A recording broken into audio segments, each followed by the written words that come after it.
how important it is to have a strong team with you that supports you, stands with you. There's been no surprises really in what we've anticipated here.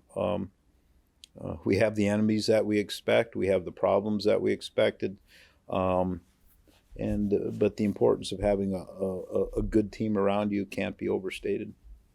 And having a good team is important as far as getting your priorities. It's essential. Accomplished. So, what are your priorities for 2022?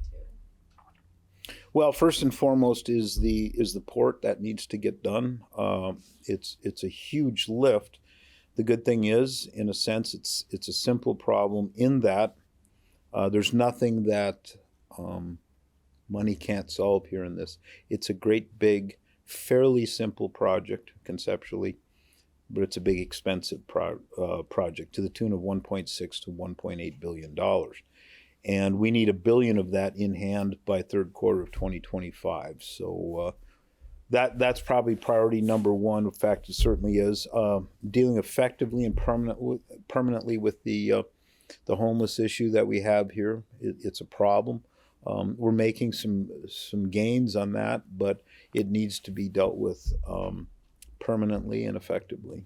So those are the top two. And then we're doing very well.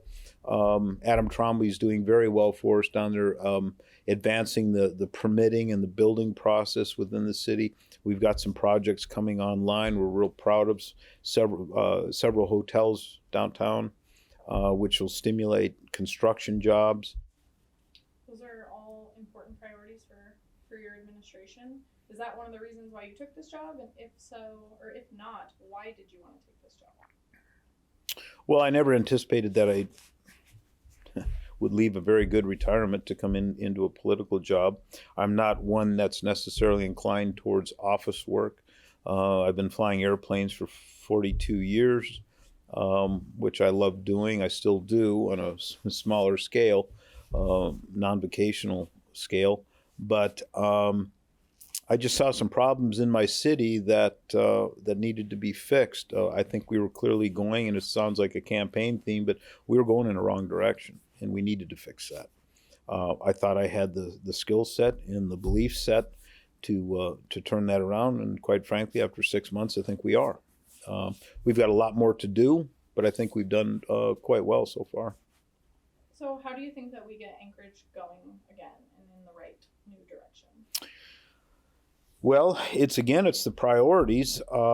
The port, if we get an earthquake, the folks need to understand that the earthquake in 2018 lasted 38 seconds. It was about a 7.1 magnitude earthquake. Its epicenter was about 10 miles north of here, north of the port. Had it gone an extra 7 seconds to 45 seconds, we now know a couple years later that the port would have collapsed, very likely would have collapsed, and that's due to the shaking of the silt that is the foundation of the port. And if the port collapses, everyone needs to understand that all the other conversations that we have in the state and in the city stop, whether it's PFD, whether it's homelessness or crime or development of building. Remember, everything that we consume in this part of the state, that is everything except South Central, comes across those docks, from food to building supplies, building materials, spare parts, snowmobiles, four-wheelers, boats and boat parts. Everything comes across that dock. And if that dock fails, everything else does. And the thing we have to remember, if no food is coming in over that dock, there's no food for workers, no work gets done, and we need to really focus in on this. There's no oil coming through the pipeline because there's no workers, because there's no food, because the dock fell over. And when you start thinking about that, it gets pretty darn serious. And in fact, so serious for me is that when we came into office in July 1st, my priority was the homeless issue. I saw that as key to success for moving forward economically, culturally for the city. And I inverted those two. I put the port at the top of the list because it has to be. Because again, we don't care about homelessness anymore whatsoever if we're not bringing food into the state. And So the discussions we would be having if that port falls over, say tomorrow, in a 7.1 or 7.5 earthquake, we will be deciding on which relatives in the lower 48 we'll be staying with until that problem gets fixed. And my job here, the mayor of this city, is responsible for the port. It's city property. And my job is to define the problem, and then create the solution to the problem, which we've done now in the last 6 months, and then make the ask. The citizens of just Anchorage can't fix this problem. It's simply too big. So we're making an ask of the legislature. We're making an ask of the federal delegation from the feds to get money. And again, it's a $1.6 to $1.8 billion project, and that money needs to be, $1 billion of that needs to be in place to get to something called food security.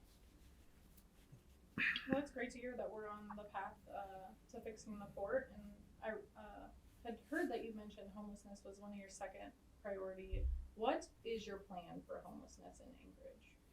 Well, we are kind of back to where we were, as far as what we want in July 1st. We need a navigation center where people can pass through temporarily as we navigate them onto the treatment facilities that they need.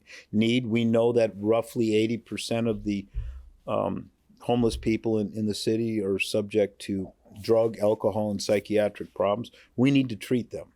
We can't throw people away simply because they have these problems. We need to get them into facilities that are financed and run by these public-private partnerships. We've got a lot of partners out there that want to support this. We need the facilities built. We need them staffed. And once we get to that, the navigation facility, the objective is that the need for it shrinks over time. And we get the people the help that they need. My worldview is that we don't throw people away just because they have problems. I'm not going to do that. This has got to be a long-term permanent fix, and to help the people. And some of the people are problematic, or more problematic than others. They're not all nice people necessarily, but some will have to be handled very lightly because they need very little help. They maybe just a little bit of rent help. Others are behaviorally dangerous to themselves, dangerous to the public, and they need to be handled completely differently. And then there's the big, vast in between, where there's roughly 1,000 people, homeless people in the city, and every one has their own story, and they need to be treated as individuals. So they get better and they can live better lives. And when they live better lives, it's far less expensive and costly for our city and for our culture. And I think that's a good plan moving forward for homelessness. Kind of tying that in, your last priority for 2022 is economic growth. What is your vision for downtown Anchorage? Well, the vision is, and thanks to developers that are coming online, we've got obviously the Block 41 project, which is accelerating quite nicely. We've got the 6th Avenue project, which is literally just outside this window. We think we've got resolution on one of the problems that was holding that back. And we've got several other projects, JCPenney Garage, the Nordstrom building. We have well over $300 million of projects in just 3 blocks from here in development. And that's what we need. One developer told us something. It's an international developer, and they told us something that really struck me here about 5 months ago. And it was this: they invest all over the world. They build things. And they said, and to include Asia, and they said for the same amount of income, net revenue, they can spend, say, $95, where here it would be $5.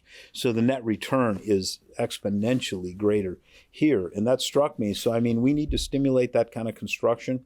It's good. The construction in and of itself is good because it brings in construction jobs, which I grew up in that business. I really support that. And then it creates retail and living space long term. And we need I've always said that a vibrant downtown is essential to any city. If our downtown is failing, we fail to become a city. We just become a collection of neighborhoods. We've got to avoid that. It's never good. There's just something about coming together in a downtown atmosphere where we've got restaurants and cafes and bars and hotels and that when we come together and share those spaces with one another, that's good for us. It's good for our culture. It's good for our personal relationships. And I'm here to make downtown very livable, very walkable. And we need more people living downtown, and we need to create the space where they can do that.